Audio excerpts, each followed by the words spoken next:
معصومیت بھرے پرانے دور میں الماریوں میں اخبارات بھی انگریزی کے بچھائے جاتے تھے کہ ان میں مقدس کتابوں کے حوالے نہیں ہوتے۔ چھوٹی سی چھوٹی کوتاہی پر بھی کوئی نہ کوئی سنا سنایا خوف آڑے آ جاتا تھا۔ زمین پر نمک یا مرچیں گر جاتی تھیں تو ہوش و حواس اڑ جاتے تھے کہ قیامت والے دن آنکھوں سے اٹھانی پڑیں گی۔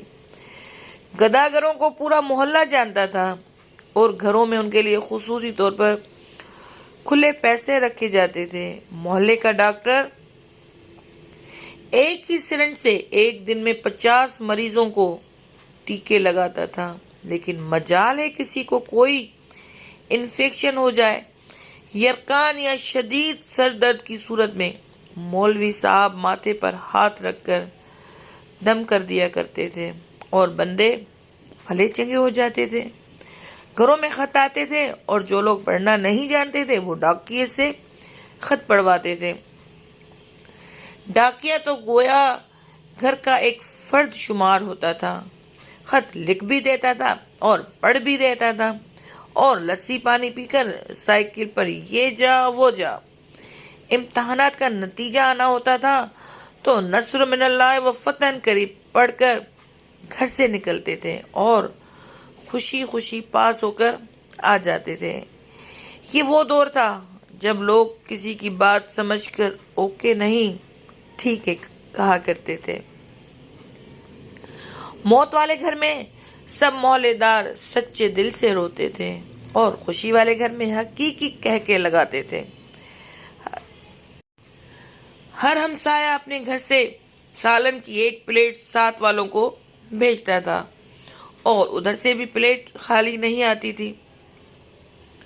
میٹھے کی 3 ہی اقسام تھیں: حلوہ، زردہ، چاول اور کھیر۔